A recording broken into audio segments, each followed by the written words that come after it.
Bonjour à toutes et à tous, j'espère que vous allez bien. Aujourd'hui je vais vous présenter des anecdotes et quelques secrets sur le film Les Évadés, appelé dans sa version originale Shawshank Redemption. Pour commencer, le film est grandement inspiré d'une nouvelle sortie par l'incontournable Stephen King. Elle s'intitule Rita Hayworth and Shawshank Redemption, qui est parue en 1982.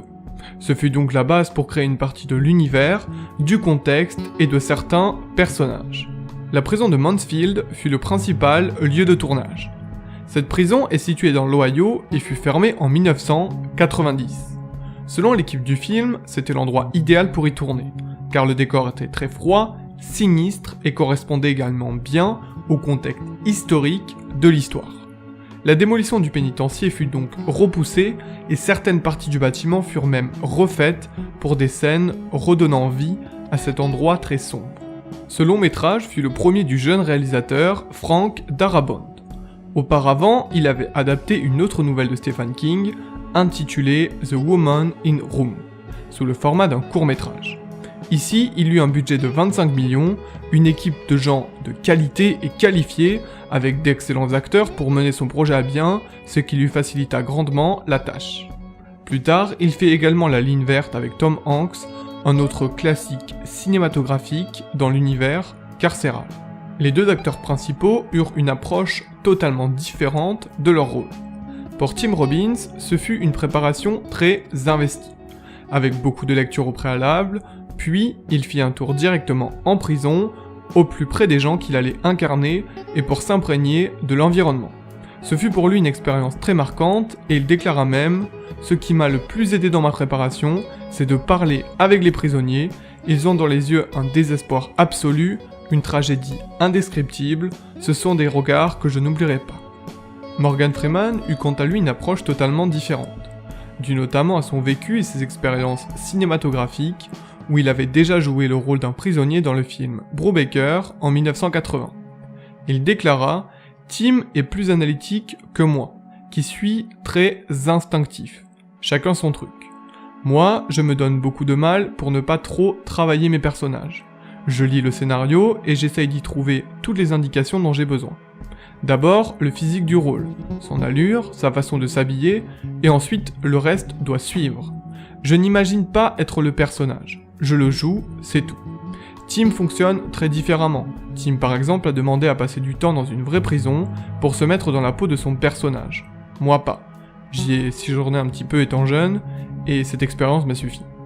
Brad Pitt aurait pu apparaître en tant que rôle secondaire, dans le rôle de Tommy Williams, un jeune délinquant faisant le tour des prisons du pays après avoir commis de nombreux délits dès son plus jeune âge. Dans le film, il est finalement interprété par Jill Billows. Le personnage est une importante décisive dans le film, et il est également un indicateur de temps avec son look de rocker gominé à la Elvis Presley. Le rôle est quand même très bien interprété par Billows, qui nous touche par sa joie de vivre et sa volonté d'avancer. Petite anecdote un petit peu insolite.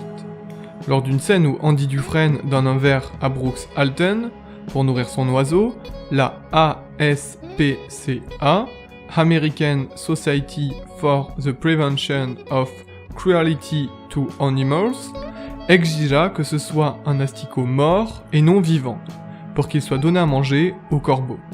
Durant le long métrage, les prisonniers assistent à une projection de Gilda, un classique interprété par Rita Hayworth.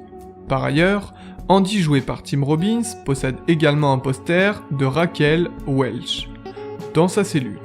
Il y a aussi une affiche de cinéma sur laquelle figure Marilyn Monroe qui est accrochée à un des murs. Ces différents éléments visuels permettent d'être un indicateur temporel car le film s'étale sur plusieurs dizaines d'années. Un petit clin d'œil à Spider-Man se cache peut-être également dans le film. En effet, un journal lu par le chef de la prison s'appelle le Daily Bugle, le célèbre quotidien de presse où travaille Peter Parker. On ne sait pas si c'est vraiment une sorte d'easter eggs ou pas, mais tout le laisse à penser, car il y a plusieurs modifications apportées dans le film sur le plan purement historique.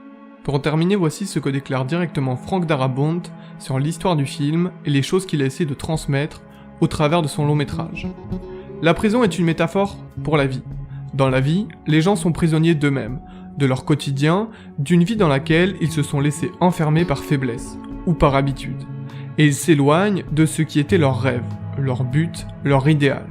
Le sujet du film, c'est l'amitié, et comment elle transforme deux hommes qui vont apprendre la confiance, l'espoir, et dont la détermination va transformer les vies. Pour terminer ces anecdotes et donner un avis global sur le film, voici vraiment mon avis personnel. Je trouve que c'est un excellent film et qui est parmi les classiques de son époque, qui nous touche et nous met en haleine jusqu'au bout avec d'excellents acteurs, même dans les rôles principaux et puis dans les rôles secondaires, avec Morgan Freeman et Tim Robbins, et aussi dans tout l'aspect du film historique, avec des compagnons de prison et puis les gardiens aussi sont vraiment très très bien joués. A noter que Monsieur Darabont voulait vraiment une fin plus ouverte, mais que la production lui a imposé ça.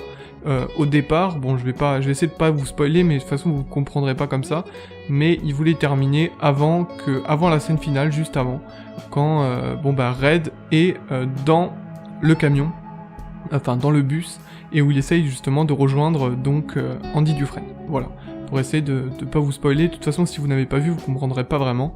Et donc en gros, vraiment, c'est un excellent film. C'est vraiment un long métrage qui garde le cap sur son propos sans jamais décevoir. Et vraiment, c'est vraiment un classique à voir parce que il est très touchant et c'est un des mieux notés sur quasiment tous les sites, autant par le public que par la presse. Comme quoi, il a vraiment marqué l'histoire du cinéma des années 90 par la prestation de l'ensemble. Voilà, c'était donc sur ces paroles que la vidéo se termine. Voilà, c'est à présent terminé. Je vous remercie d'avoir regardé cette vidéo. Si vous avez apprécié, n'hésitez pas à laisser un pouce bleu, vous abonner et partager. Et moi je vous dis à la prochaine.